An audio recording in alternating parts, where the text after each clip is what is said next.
নমস্কাৰ, আজি হৈছে 21 আগষ্ট। আজিৰ পুৱাৰ কেইটামান গুৰুত্বপূৰ্ণ খবৰ লৈ আপোনালোকৰ মাজত আহিছোঁ। ৰাজ্যত লাখ লাখ কৃষকৰ লগতে ৰাজ্যৰ লাখ লাখ মহিলাৰ বাবে এটা ডাঙৰ ভাল খবৰ।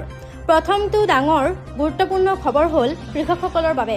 অসম চৰকাৰে নতুনকৈ ঘোষণা কৰা অনুযায়ী এইবাৰ কৃষকসকলে লাভ কৰিব 1 লাখকৈ টকা। কোনসকল কৃষকে লাভ কৰিব সবিশেষ ভিডিঅ'টোৰ জৰিয়তে জানোৱা হওক। প্ৰথমতে অসমৰ কৃষক সমাজলৈ পীযুষ হাজৰিকাৰ সামাজিক মাধ্যমত প্ৰকাশ কৰা আপডেট আপোনালোকৰ স্ক্ৰীনত দেখিছে। প্ৰথমতে অসমৰ কৃষক সমাজলৈ পীযুষ হাজৰিকাৰ সামাজিক মাধ্যমত প্ৰকাশ কৰা আপডেট আপোনালোকে আপোনালোকৰ ফোনৰ স্ক্ৰীনত দেখা পাইছে যে অসমৰ কৃষক সমাজলৈ নতুন স্বীকৃতি।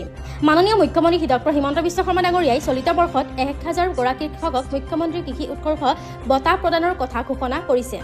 অনাগত 5 বছৰত 10,000 গৰাকীৰ কৃষক তথা কৃষি উদ্যোগকো 1 লাখ টকাকৈ প্ৰদান কৰি এই স্বীকৃতি জনোৱা হ'ব। আমাৰ কৃষক ৰাজ্যৰ উত্তৰণৰ স্বাৰ্থত আন্তৰিকতাৰে কাম কৰি যাবলৈ মই মাননীয় মুখ্যমন্ত্ৰী ডাঙৰীয়াৰ নেতৃত্বত অসম চৰকাৰৰ সদায়ে বদ্ধপৰিকৰ।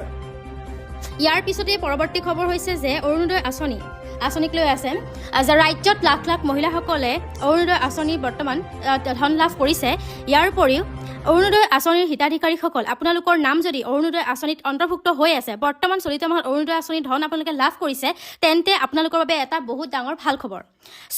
অসম চৰকাৰৰ ফালৰ পৰা প্ৰদান কৰা সংকল্প অনুযায়ী যিসকল মহিলাৰ নাম অৰুণোদয় আঁচনি অন্তৰ্ভুক্ত হৈ থাকিব, সেইসকল মহিলাই অৰুণোদয় আঁচনি লাভ কৰিব 1250 টকাৰ পৰিৱৰ্তে 3000কৈ টকা লাভ কৰিব।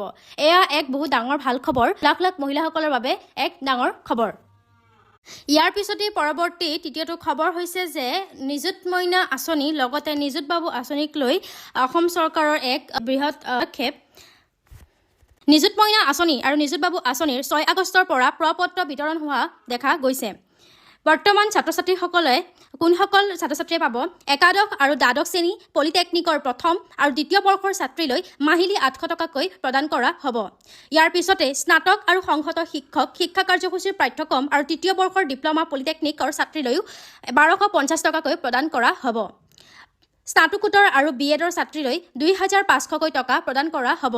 ইয়াৰ পিছত স্নাতক ছাত্ৰলৈ তেওঁলোকক প্ৰদান কৰা হ'ব 1000কৈ টকা দিয়া হ'ব। ইয়াৰ পৰৱৰ্তী হৈছে যে স্নাতকোত্তৰ ছাত্ৰলৈ যিসকল স্নাতকোত্তৰ শিক্ষাৰ্থী আছে তেওঁলোক ছাত্ৰসকললৈ 2000কৈ টকা প্ৰদান কৰা হ'ব। আজিৰ এই তিনিটা অসম চৰকাৰৰ ফালৰ পৰা তিনিটাকৈ ডাঙৰ বৃহৎ খবৰ আহিছে। আৰু ৰাজ্যৰ লাখ লাখ মহিলাসকলৰ বাবে এয়া এক ভাল খবৰ। যিসকল কৃষকসকল আছে তেওঁলোকৰ এক ডাঙৰ খবৰ।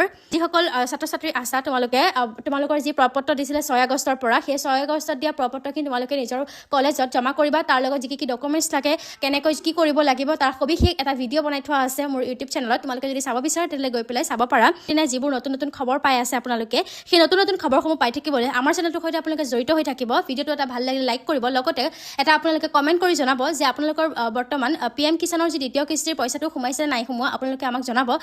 আৰু পৰৱৰ্তী যিটো দিয়া হৈছে দ্বিতীয়টো খবৰ অৰুণোদয় আঁচনিক লৈ, কোনে কোনে বৰ্তমানলৈকে অৰুণোদয় আঁচনিৰ টকা পোৱা নাই আপোনালোকে আমাক কমেণ্ট কৰি জনাব। আৰু কোনসকলে পাইছে আৰু কি কি কাৰণত পোৱা নাই বা কিহৰ কাৰণে আপোনালোকৰ একাউণ্টত এতিয়ালৈকে ধন সোমোৱা নাই তাৰ সবিশেষ ভিডিঅ' বনাই থোৱা আছে।